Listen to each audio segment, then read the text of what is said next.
नमस्कार, आप देख रहे हैं वीयू न्यूज पावर्ड बाय विनय उजाला। आइए नजर डालते हैं 12 जुलाई 2026 की प्रमुख खबरों पर। चीन ने हीलियम के निर्यात पर लगाई रोक, चीप उद्योग पर गहराया संकट। स्पेन के जंगलों में लगी भीषण आग, 12 लोगों की मौत। ओवल ऑफिस की गुप्त बैठक के बाद ट्रंप ने तोड़ा युद्ध विराम, ईरान पर हमले का दिया आदेश।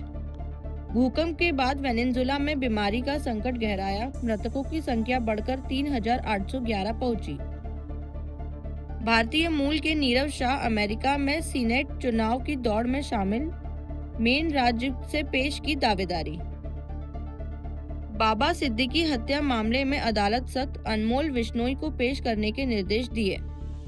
केजरीवाल का ऐलान, सुंदरकांड पाठ के बाद राम मंदिर मुद्दे पर देश भर में हस्ताक्षर अभियान चलेगा। निजी सुरक्षा एजेंसियां ही करेगी बंदरगाह की सुरक्षा, CISF से प्रशिक्षण, सुरक्षा कर्मियों की होगी तैनात।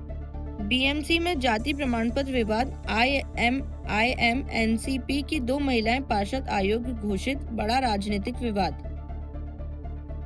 प्रशांत किशोर के सामने भाजपा को झटका, शपथ पत्र विवाद में उम्मीदवार ने टिकट लौटाया। राम मंदिर में चढ़ावा गिनने वाले 20 कर्मचारियों ने दिया इस्तीफा, जांच के बीच बड़ा काम का दबाव। 15 बैंक खाते फ्रीज होने से बड़ी ममता की मुश्किलें, राहत के लिए हाईकोर्ट पहुंची TMC। म्यांमार शरणार्थी की याचिका पर दिल्ली हाईकोर्ट ने DU से जवाब तलब किया। घटिया उर्वरक, कीटनाशक बांटने वाली चीनी मिलें पर सख्ती, बैंक गारंटी जब्त करने के आदेश। मानव वन्य जीव संघर्ष रोकने के लिए बड़ा कदम, केंद्रीय पर्यावरण मंत्री ने किया राष्ट्रीय डिजिटल पोर्टल लॉन्च। कार्गो फैलाव मामले में इंडिगो को फटकार, DGCA ने सुधारात्मक कदम उठाने के निर्देश दिए। बारिश ने घटाई मानसून चिंता, मगर खरीफ बुआई में कमी से कृषि पर संकट जारी। वित्त मंत्री सीतारमण करेंगी सरकारी बैंकों संग बैठक, विदेशी जमा और ऋण प्रभाव पर चर्चा। मांडी रोड को राष्ट्रीय राजमार्ग घोषित करने का आग्रह, CM रेखा गुप्ता का केंद्रीय मंत्री गडकरी को पत्र। मध्य प्रदेश में नशे के खिलाफ फिर बड़ा अभियान, 15 जुलाई से MP पुलिस का 15 दिन का एक्शन प्लान।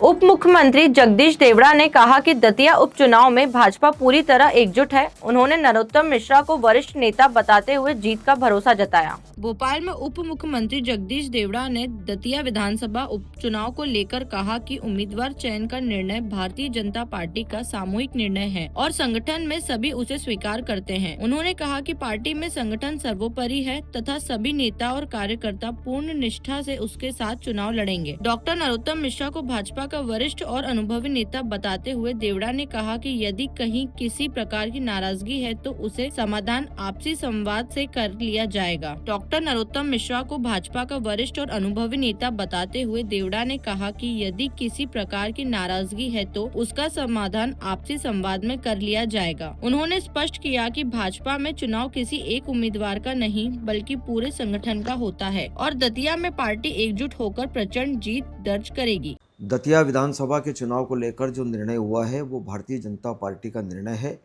और भारतीय जनता पार्टी के निर्णय को सब सिरोधार्य करते हैं। संगठन सर्वोपरि है। निश्चित रूप से जो निर्णय हुआ है पार्टी की ओर से सब लोग उसको मानेंगे। जहाँ तक सवाल है, हमारे भारतीय जनता पार्टी के वरिष्ठ नेता हैं नरोत्तम मिश्रा जी, वो भी विभिन्न पदों पर रहे हैं। संगठन को भी वो बहुत अच्छे से जानते हैं, चूँकि वो भी लंबे समय से भारतीय जनता पार्टी में काम कर रहे हैं। तो अगर कहीं छोटा बड़ा कोई अगर नाराज़गी है तो वो पार्टी स्तर पर बैठ कर के उसका समाधान कर लिया जाएगा। मुझे नहीं लगता कि किसी प्रकार की कोई बात ऐसी रहेगी। और व्यक्ति उम्मीदवार के रूप में ज़रूर पार्टी घोषित करती है, लेकिन पूरी पार्टी चुनाव लड़ती है। भारतीय जनता पार्टी चुनाव लड़ रही है तो सब मिलकर के पारिवारिक भाव से मुझे लगता है कि सब लोग इस चुनाव में लगेंगे और भारतीय जनता पार्टी को। भोपाल में LPG डिस्ट्रीब्यूटर संगठन के राष्ट्रीय अधिवेशन में वितरकों की समस्याओं पर चर्चा होगी। मांगे नहीं मानी गई तो देश व्यापारी आंदोलन की रणनीति बनाई जाएगी।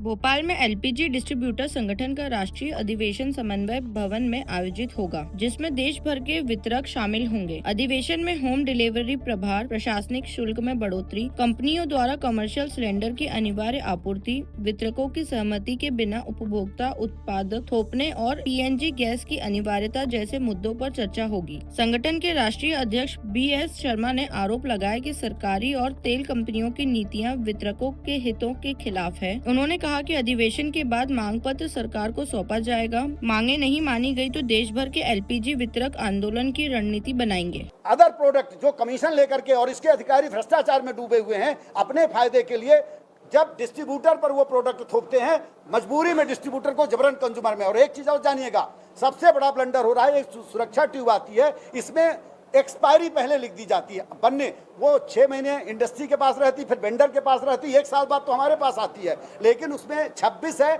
एक्सपायरी अगले 31 लिखी हुई है, 25 वाले में भी लिखी और अभी आ रही है। तो ये पूरा प्लांट से दे रही। ये जो इश्यूज हैं ये कंज्यूमर से भी रिलेटेड हैं। इंदौर की खजराना पुलिस ने 110 ग्राम ब्राउन शुगर के साथ एक आरोपी को गिरफ्तार किया। पुलिस अभी तस्करी के पूरे नेटवर्क की जांच और पूछताछ कर रही है।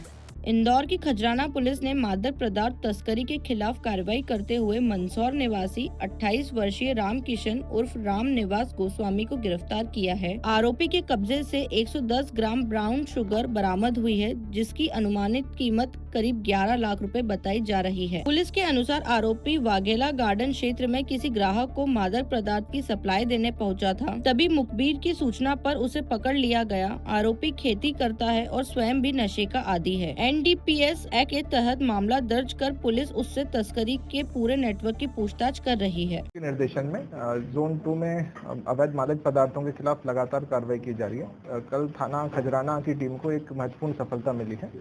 इसमें मंदसौर के एक आरोपी रामकिशन उर्फ रामनिवास गोस्वामी पुत्र रघु गोस्वामी उम्र 28 वर्ष, इस आरोपी को वाघेला गार्डन के पास से गिरफ्तार किया गया है। ये मंदसौर के कटिया गांव का थाना सुवासरा का रहने वाला है।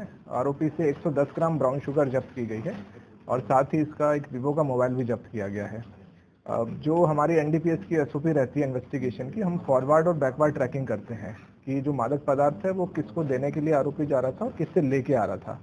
तो जो तकनीकी साक्ष्य है उनका विश्लेषण किया जा रहा है। आरोपी की पुलिस रिमांड अभी ली जाएगी और पुलिस रिमांड के बाद में इसके सप्लायर और इसके जो कंज्यूमर्स हैं, आगे और कौन कौन लोग इसमें इन्वॉल्व हैं, उन पर सघन विवेचना की जाएगी।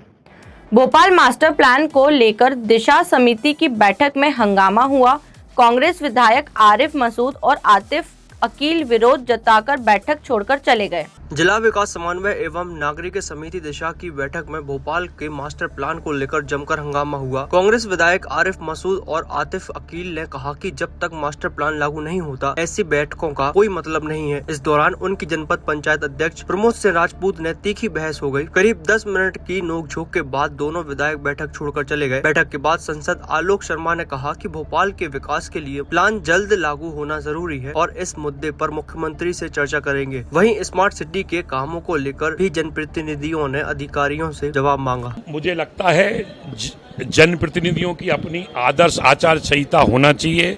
इतनी बड़ी महत्वपूर्ण मीटिंग के अंदर इस प्रकार की जो घटना हुई है, मुझे लगता है कि वो निंदनीय है। मैं इसको स्वीकार नहीं करता और मैंने सम्मानीय सदस्यों को भी हिदायत दी है कि कम से कम आप जनता के चुने हुए जनप्रतिनिधि है, क्या विषय आ रहा है, बगैर विषय समझे ही कुछ तो बोलने लगे, वो झगड़ा करने लगे। मुझे लगता है कि इस प्रकार की घटना की इसकी पुनरावृत्ति नहीं होना चाहिए। मामला था मास्टर प्लान को लेकर, मास्टर प्लान आना चाहिए। आज 2005 के अंदर भोपाल का मास्टर प्लान आया था। आज 20 साल से अधिक का समय हो गया। मैं भोपाल का बेटा हूं, जनता हमसे पूछती। नाना पटवारी के कथित ड्रग्स मामले पर भाजपा ने कांग्रेस पर निशाना साधा। आशीष अग्रवाल ने कहा कि कानून सभी पर समान रूप से लागू होगा और जांच निष्पक्ष होगी। कांग्रेस प्रदेश अध्यक्ष जीतू पटवारी के भाई नाना पटवारी से जुड़े कथित ड्रग्स मामले को लेकर भाजपा ने कांग्रेस पर निशाना साधा है। भाजपा प्रदेश मीडिया प्रभारी आशीष अग्रवाल ने कहा कि नाना पटवारी के खिलाफ पहले से कई मामले दर्ज हैं और ड्रग्स रैकेट में उनका नाम सामने आने के बाद पूछताछ होनी स्वाभाविक बात है। उन्होंने कहा कि कानून सभी के लिए समान है और यदि कोई दोषी होगा तो कार्रवाई होगी, जबकि निर्दोष होने पर किसी को परेशान नहीं किया जाएगा। अग्रवाल ने आरोप लगाया कि कांग्रेस इस मामले को राजनीतिक रंग देने की कोशिश कर रही है। देखिए, भारतीय जनता पार्टी की सरकार है, यहाँ कानून का राज चलता है। और जब जीतू पटवारी के भाई पर 9 मुकदमे दर्ज हो, उनका आपराधिक रिकॉर्ड हो, एक ड्रग पेडलर उनको अपने रैकेट में संलग्न बताता हो, तो ऐसे में पूछताछ तो स्वाभाविक है और अगर ठोस तथ्य मिले तो कार्रवाई भी होनी चाहिए। पर इन अपराध को राजनीतिक रंग देने का प्रयास क्यों कर रहे हैं कांग्रेसी? क्या अभी भी वे मानते हैं कि किसी कांग्रेसी का भाई होना कानून से परे बना देता है? बिल्कुल नहीं। ये डॉक्टर मोहन यादव की सरकार है, अपराधी बचेगा नहीं और अगर कोई दोषी नहीं होगा तो उस पर कोई कार्रवाई नहीं होगी। और अब तो स्वयं उन्होंने स्वीकार लिया है कि वे इस ड्रग के खेल में सम्मिलित रहे हैं। तो बाकी तो जब जांच होगी तो सामने आएगा, पर यह स्पष्ट है कि कांग्रेस एक अपराध को राजनीतिक रंग देने का प्रयास कर रही है। ऐसे ही खास खबरों के लिए बने रहिए हमारे साथ। Vu news powered by Vinay Ujala.